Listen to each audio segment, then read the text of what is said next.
This episode is brought to you by Kia's first 3-row all-electric SUV, the Kia EV9, with available all-wheel drive and seating for up to 7 adults, with a 0 to 60 speed that thrills you 1 minute, and available reclining lounge seats that unwind you the next. Visit kia.com/EV9 to learn more. Ask your Kia dealer for availability. No system, no matter how advanced, can compensate for all driver error and or driving conditions. Always drive safely.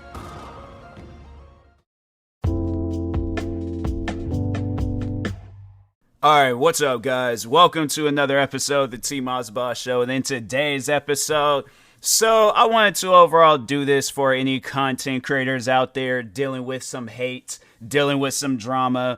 Main motivation behind this podcast episode is just seeing how dumb it is that Mr. Beast, out of all people when it comes to content creating, Mr. Beast, literally the nicest content creator of all time. Like, if there was anybody that could be considered Mr. Perfect of content creating, it's Mr. Beast. Like, the man puts up these good quality videos. He kills it in every video, and he's always giving back. I'm trying to figure out, like, why is this man getting hate for helping out people? It's like, just because he does it on video. My thing is this. That was one thing that I never understood when they were like, don't give back to people, and post it on social media and stuff. Because here's the thing. If you do it that way, where you give back to people, and then people are all like, oh, you don't never do nothing for nobody. And it's like, fam, I be doing things for people all the time. It's not like I'm going to go down and try to track down a homeless person. I buy freaking, what did I buy him? I think it was like popcorn and orange juice. Odd combo, but the man's hungry. He wants something to eat. He wants something to drink. I'm not going to try to go track this man down in Seattle just so I can bring him in for a podcast episode. I don't remember what the guy looks like, but people will talk like that. So if you don't record that stuff, then it's like people are going to be saying, oh, you didn't do it. Cause like, let's say if Mr. Beast, he was posting videos of himself talking on how he's done things for people. Like, let's say he's all like, oh yeah, he didn't show it, but he traveled all the way down to, I think there was like, Africa, and he gave like 20,000 shoes to kids or something. I don't know the exact number, but he gave out a lot of shoes to a lot of kids. And let's say if it was just him telling us that he did that, would we believe him? Like, would we honestly believe him without him showing us any proof? Would people believe him? I don't even think Mr. Beast will even be who he was. Like, if he was all like, and I'm trying to think, maybe he could pull it off where he was donating like a gang of money to streamers and stuff. But other than that, it's like, if you don't post about that stuff, or if you don't show it, then people ain't gonna believe you. So I encourage people to do it. I want people to start doing more stuff like that, motivate people and things. That's how I see it. But anyways, but no, overall though, I feel like that is a question that a lot of us would like to know an answer to, is how could we be better than our haters? So here's the thing. I don't think people should seek it out to be better than haters, but overall, just know that that's not a question that you should have to ask, how to be better than whoever your hater is and things. That is your hater. By default, you're already better than them, all right? And I'm not trying to say that in a disrespectful way. I'm trying to say that in the most educational way that I possibly can say it. But when you sit down and think about it, just look at the bare minimum of the situation, the titles that you guys own. You're a content creator and they're hating on you for the content that you're creating. How could they be better than you? The funny thing is that it doesn't matter how many viewers they get. It doesn't matter how many subscribers that they get. It doesn't matter how quote unquote better you think or they think they are than you. None of that stuff matters. If they're sitting down and they're taking the time, it don't matter how they want to put it. But because the thing is this, I want to, of course, talk on, my hate, the hate that I've dealt with. But I want to talk on on all aspects of the hate that I've dealt with. Not like the last bit of hate, but just how it's in a way similar. All the hate that I've dealt with, it's similar because at the end of the day, when you sit down and think about it, the main thing that they wanted to do was talk on me. Let's talk on TMossBoss. Let's make a video on TMossBoss. Let's, try to bury his name as much as we can. And when you sit down and look at the stuff that they've done on the internet versus the stuff that I've done on the internet, I've done a lot more. So that's why with me, it's like I more so had let my worth ethic, I more so let my drive, I more so let how motivated and dedicated I am to the arts and crafts of content creating. I let that speak for me, because and the thing is, like, I'll admit I did get carried away. I did, I wouldn't necessarily say acknowledged, but I more so defended myself when I didn't even really need to defend myself. That was the crazy thing about it. It's like I sit down and I think of it, and I'm like, if something like that in the mindset that I'm in right now, if any form of hate was to, start up again, towards me, I'm not gonna, what is there to defend? I'm like, because at the end of the day, I know that I ain't do anything wrong. All right. As much as a hater wants to say, oh, you did this. It was funny because I remember it was not too long ago where a hater, he reached out to me on Twitter and he was just trolling. But then he tried to go and bring up like some old stuff. All like, oh, well, you did this and you did this. And I'm like, fam, both of that stuff has been proven to be fake. So now what? What else do you have to say now? I'm like, no, I'm curious. Like, why? If, like, the thing is this, now that stuff's been proven to be fake, what other reasons do you have to hate on me?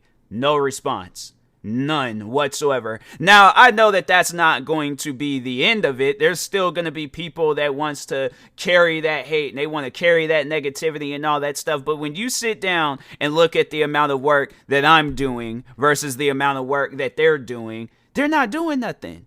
That's what a lot of people have to understand, is that there will be if anybody, all right, as much as they want to like try to paint all these different pictures over the main picture of what's really going on, them hating on you, but whether they want to call it criticism, whether they want to call it, whatever they want to call it, it's still hating. All right, it is 100% going to be hating, because when you look at somebody that's genuinely trying to be cool with you, help you out, whatever the situation is, you'll know the difference between somebody that you become friends with and somebody that you have issues with. I think that it doesn't take no rocket science or no genius to realize that. But the friends that I've made through content creating, whether it's people that just overall became fans of through my content, or I became a fan of their content, or what else, Twitch streaming, TikTok, you'll see that difference from when you have somebody making a video and then all of a sudden all your latest videos is getting hate and dislikes. You'll see the difference between when you become cool with somebody and then you start up a stream and you got a bunch of people just spamming hateful stuff or arguing with you or just saying some old dumb, negative stuff in your streams. You'll see the difference between, somebody being cool with you on TikTok and then somebody that's just, being, just downright disrespectful in your comment sections. You'll see the difference between that. It does not take, and the thing is this, you'll know it in your heart. You'll know it in your heart that, okay, this person, they have an issue. They got some stuff going on. The best way to handle it, and it's something that I wish I would have known back then, but it's like, ignore them. That is the funniest thing to do to a hater, is to show what they say doesn't matter. It doesn't. And so the funny thing is that when this is something that's, goes all the way back to when I very first started beefing with people on YouTube.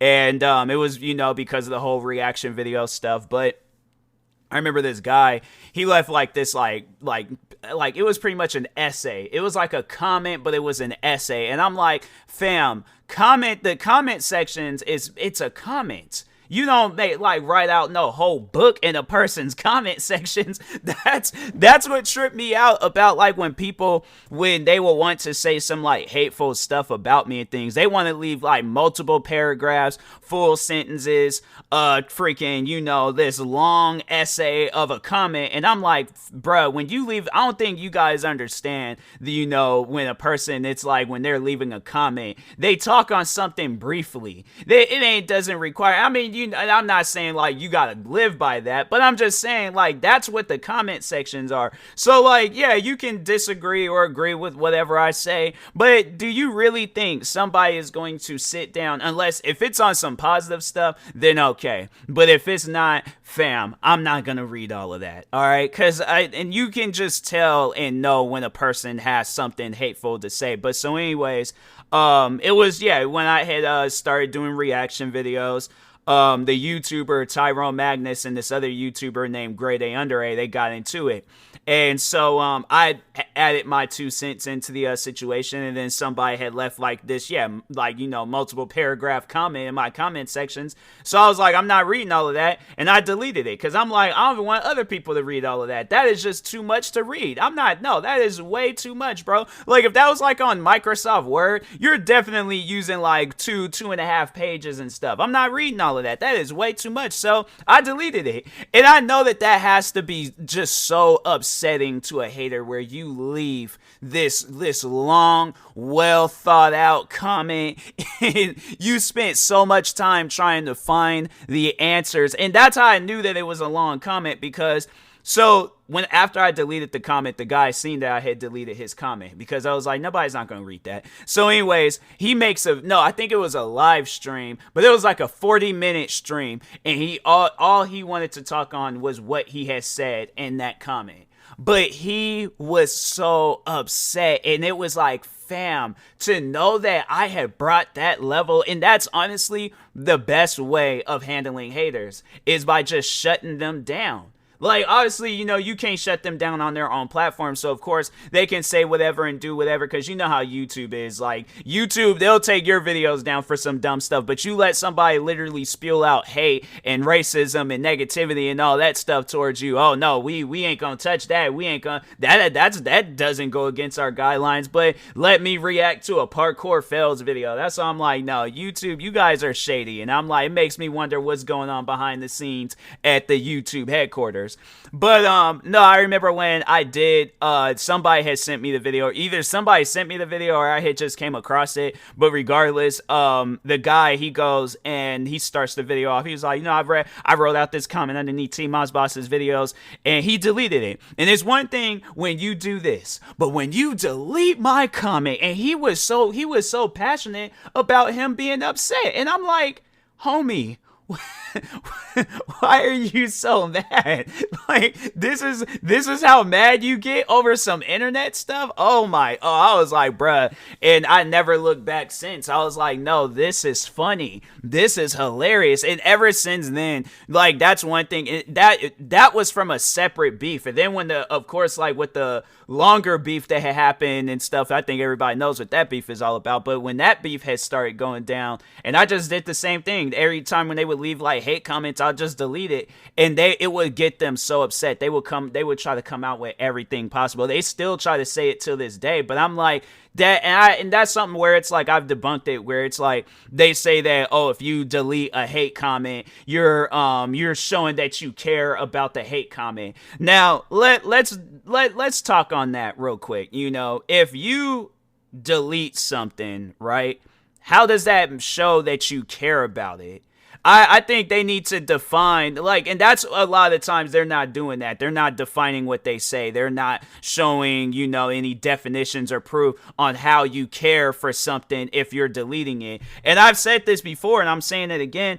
If you throw away some trash, right? You care about that trash. I care for that trash no longer being in my peripheral vision. I care for that. But if you throw away trash, how do you care about that trash?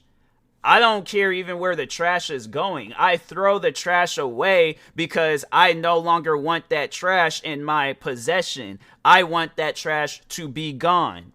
So, switching it up. If I donate a pair of sneakers, right? I no longer care about those sneakers. I am donating them. Somebody else can care about those sneakers, but I myself no longer care about them. I am donating them. Let's think of some other stuff. Some food. I don't like the food. I throw the food away. How do you care about that food? That's when I delete a hate comment, I'm looking at it as the trash that I no longer want in my house. I'm looking at it as the sneakers that I no longer want in my house. I'm looking at the food that I no longer want to eat. That's how I look at a hate comment. But oh my God, like, bro, haters, they're some of the most manipulating people that you will ever come across on social media. So that's why I'm like, with hate, like, it's one of those things where it's like, you gotta ignore them. Because all they're gonna try to do is manipulate you, try to, say and do everything possible to make it seem like that you're in the wrong when you're not. And it's like, fam, I'm just trying to be over here and just mind my own business. I still, to this day, I guarantee and I promise you, a hater is listening to this podcast episode right now, because most likely hater is going to be in the title of this podcast episode. They cannot stay away from me. No, I know that they can, because there's the one guy, he has a whole Twitter account dedicated to me. He literally, I'm telling you, there are some weird haters out there, bruh. They are weird. But the best way of getting at them is by ignoring them. If you, like, you throw like one haymaker comment if you want to, but that's it. Like, say one thing, let it go. But yeah, even if you just don't even so much as respond to them, and that's honestly the best way of doing it. But even if you just do so much as not responding to them, and then they leave a hate comment and you delete it, bruh, you're shutting them down. That is the best thing to possibly do. They can't do nothing after that. Like, they just had the one comment that they worked so hard for, they left it and you got rid of it. It's funny. Look, I guarantee 10 out of 10 recommend. All right. So, but anyways, yeah, and that being said, though, I will talk to y'all later. Thank you guys for watching and or listening. Yeah, so like when dealing with hate, ignore them. It's like that's honestly the best way of dealing with them, because they can't do anything after that. So, but anyways, yeah, I will talk to y'all later. Thank you guys for watching and or listening. If you're viewing this on YouTube, make sure you like and subscribe. And if you're viewing this on a podcast streaming service, make sure you follow or subscribe, however it's set up. Make sure you subscribe to one of my 46 YouTube channels. Follow me on Twitter, TikTok, Twitch, and Instagram at TMossBoss. And make sure you follow my Facebook page at TMossBoss fan page. Also, if you're purchasing any tickets from SeatGeek, make sure you use my promo code TMossBoss. It would knock $20 off your first purchase. And also, if you're purchasing any energy drinks or sleep drinks from Poggers, make sure you use my promo code TMossBoss. It would knock 10% off your next purchase. And if you're purchasing any controller skin covers or analog grip covers from Fatal Grips, you can use my promo code TMossBoss, and that will also knock 10% off your next purchase. Thank you guys for watching and or listening, and peace.